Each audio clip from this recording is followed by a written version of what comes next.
MK Hubli येथील मल्लप्रभा साखर कारखान्यातील 80 कोटी रुपयांच्या गैरव्यवहाराची चौकशी करण्याची मागणी करत एमके हुबळी येथील शेतकऱ्यांनी बुधवारी जिल्हाधिकाऱ्यांना निवेदन सादर करून तीव्र निदर्शने केली। एमके हुबळीतील मल्लप्रभा साखर कारखान्यातील भ्रष्टाचाराविरुद्ध मागील 8 महिन्यांपासून आम्ही लढा देत आहोत, तरीही जिल्हा प्रशासनाने अद्याप कोणतीही कारवाई केलेली नाही। 1-1.5 महिन्यानंतर या समस्येचे निराकरण करू असे कारखान्याचे व्यवस्थापकीय संचालक यांनी आश्वासन दिले होते, मात्र त्यांनी अन्याय केलाय असा आरोप शेतकऱ्यांनी केला। ಈಗಾಗಲೇ ಬಿಸಿಲು ಹೆಚ್ಚಾಗಿದ್ದು ನೀರಿನ ಹಾಹಾಕಾರ ಎಲ್ಲ ಕಡೆ ಶುರುವಾಗಿದೆ। ಅದಕ್ಕೆ ಈ ಕಾಲುವೆಗಳಿಗೆ ನೀರು ಹರಿಸುವುದರ ಬಗ್ಗೆ ಒತ್ತಾಯಿಸಬೇಕು ಅಂತ ಡಿವಿಸಿ ಸಾಹೇಬರಿಗೆ ನಾವು ಮನವಿ ಕೊಡಲಿಕ್ಕೆ ಬಂದಿದ್ವಿ।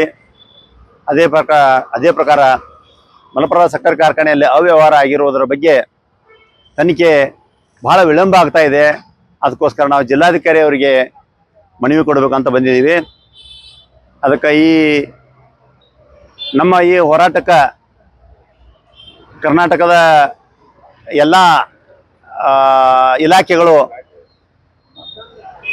ಬೆಂಬಲಿಸಬೇಕು ಅಂತೇಳಿ ನಾವು ಈ ಮೂಲಕ ಆಗ್ರಹಿಸ್ತೀವಿ। ಬಸವರಾಜ ಮೊಕಾಶಿ, ಬೆಳಗಾವಿ ಜಿಲ್ಲಾಧ್ಯಕ್ಷರು। ಕರ್ನಾಟಕದ ಎಮ್ಕೆ ಹುಬಳಿ ಶುಗರ್ ಫ್ಯಾಕ್ಟರಿಯಲ್ಲಿ ಸುಮಾರು 70-80 ಕೋಟಿ ರೂಪಾಯಿ ಅವ್ಯವಹಾರ ಆದಂಥ ಬಗ್ಗೆ ನಾವು ಈಗ 7-8 ತಿಂಗಳಿಂದ ಅಹೋರಾತ್ರಿ ಧರಣಿ ಸತ್ಯಾಗ್ರಹ ಮಾಡಿದೆವು। ಸತ್ಯಾಗ್ರಹ ಮಾಡಿದ್ರೆ ಯಾರೋ ಒಬ್ರು ಜಿಲ್ಲಾಧಿಕಾರಿ ಆಗಲಿ, ತಹಶೀಲ್ದಾರ್ ಆಗಲಿ, ಜಿಲ್ಲಾಡಳಿತ, ತಾಲೂಕು ಆಡಳಿತ ಯಾರು ನಮ್ಮ ಕಡೆ ಗಮನ ಕೊಡಲಿಲ್ಲ।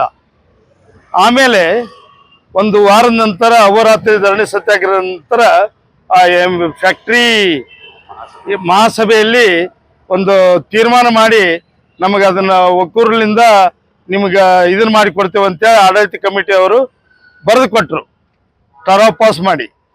ಆದ್ರೆ ಒಂದು 7-8 ತಿಂಗಳಿಂದ ಇದ್ದಂಥ MD ಮೋಹನ್ ಹಿರೇಮಠ ಅಂತೇಳಿ ಯಾವುದು ಕಾಲು ಮುಂದೆ ಹುಡುಕೊಂತಾನೆ ಬಂದ್ಬಿಟ್ರು, ಯಾವುದು ತನಿಖೆ ಮಾಡಲಿಲ್ಲ।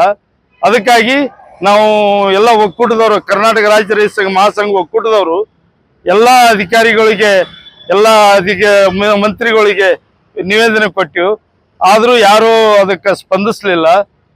ಅದಕ್ಕಾಗಿ ಈಗ ನಾವು ಜಿಲ್ಲಾಧಿಕಾರಿ ಅವ್ರನ್ನ ನೀವು ತನಿಖೆ ಮಾಡೋಕ್ಕಾಗ್ತೈತೆ ಇಲ್ಲ ಅಂತ ಕೇಳಕ್ಕೆ ಬಂದೇವಿ।